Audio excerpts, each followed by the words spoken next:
mo naman, minsan, kasama ugali natin kapag problemado tayo. Pero yung magbago talaga, doon ako diskumpiyado eh. Ano ba ibig mong sabihin?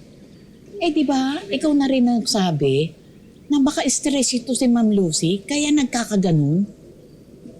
Oo nga. Eh, halos hindi niya yan nahatid si Cheska eh. Ikaw na lang, di ba? Di ba dapat? Lagi niyang sasamahan si Cheska. Yung tipong di niya alisin sa paningin niya. Ikaw intrigero ka rin eh. Ano naman ngayon ang gusto mong palabasin ha? Eh, hindi naman nag-aalala ng baga sa bata. Pabagay. Kung tayo nga na ibang tao naninibago at apektado, paano pa kaya yung bata? Kung ano mang pinoproblema ni Ma'am, kasi para pa rin ang pinaka-stress niya. Sana naman, hindi siya tuluyang magbago. Tama ka dyan. Alang-alang man lamang kay Cheska. Aba, miss na kaya nung bata ang banding nila mag-ina.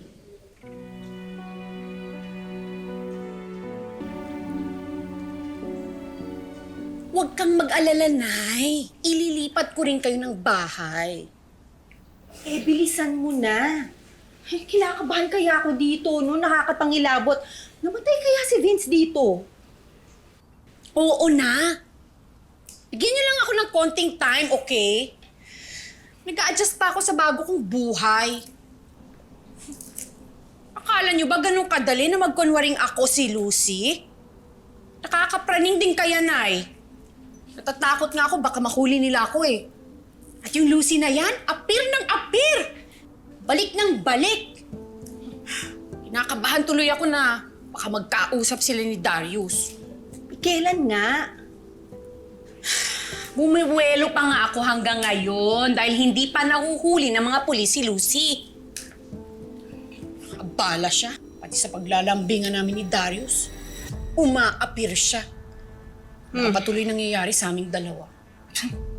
Ikaw, ha? Baka mamaya, puro si Darius lang ang inaalagaan mo. Ay, mahahalata ka niyan. Dapat, inaasikaso mo rin yung si Cheska. May nag-aasikaso naman kay Cheska, no? Eh, kahit pa. Bakit sa tingin mo, ganun klaseng nanay si Lucy? Eh, mahal niya kaya yung batang yon. Kaya dapat ikaw, nagpapakananay ka rin kay Cheska paminsan-minsan. Kundi, sigurado ako mahahalata ka. Ikaw din.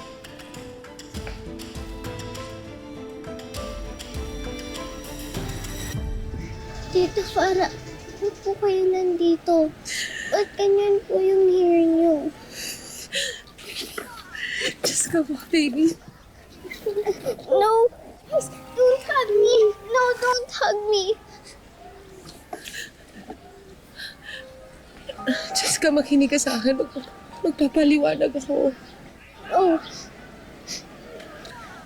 Hindi mo ko anak. Di kita, Mommy. You killed Tito Vince. I don't like you.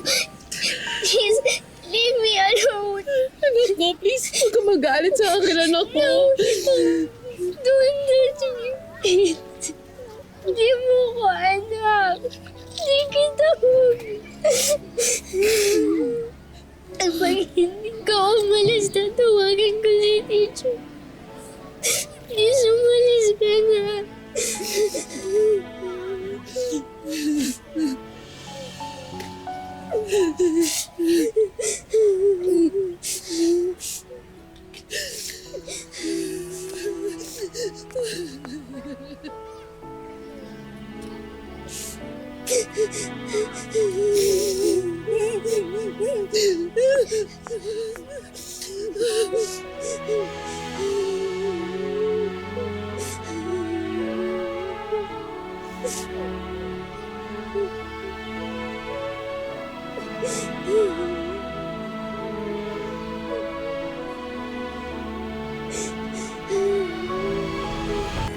Naku!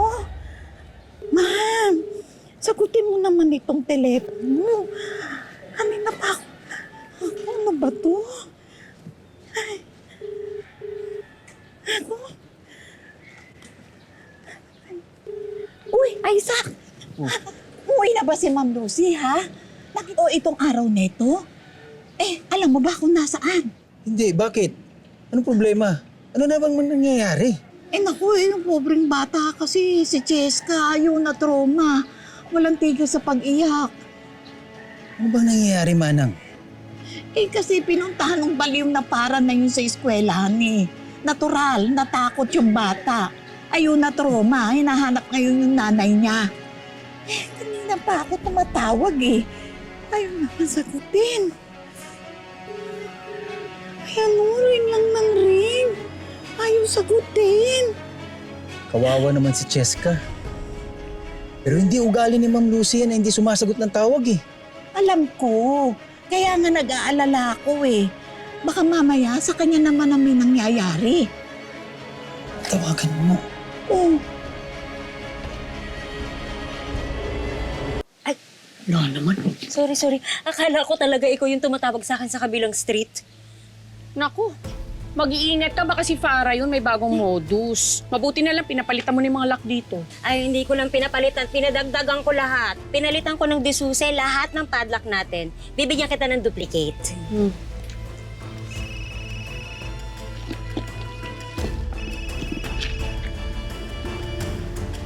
Si Mamita. Hello, Mamita?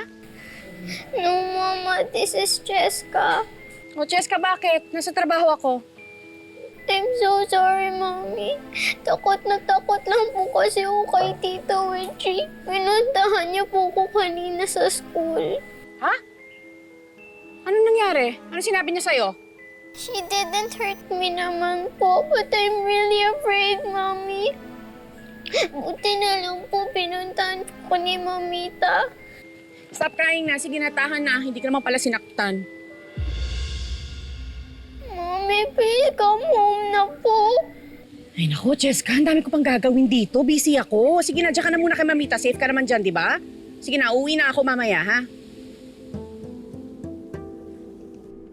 Mama, Mommy. Pinuntahan ni Farah si Cheska? O, tapos hindi ka uuwi para i-check ang anak mo? Hello? Hello? Ikaw ba talaga si Lucy? Ha? Naninibago lang ako. First time ko yun makita na dinidedbang mo yung anak mo. Kapag si Cheska at si Darius ang concern, iiwanan mo ang lahat, mapuntahan lang sila. Teka, ano bang problema mo, ha? Ang dami kong gagawin dito. Bakit pilit mo ako pinauuwi? Bakit naman ang taray mo agad? High pitch ka kaagad? Kasi nakaka-stress ka eh. Oh, ang dami ko na nga ganap, dumadagdag ka pa. Lucy, iniisip ko lang yung anak mo na inaanak ko. Yung syempre yung anak mo traumatized kay Farah. Kahit anong issue dito sa store, dapat priority mo yung anak mo, di ba? Alam mo yan, di ba? Alam mo kung makapagsalita ka, parang ang sama kong nanay, ha? Pinuntahan lang naman kita dito dahil concerned ako sa'yo at dito sa shop. Ngayon, kung aawain mo lang ako, huwag mo na lang ako kausapin. Please.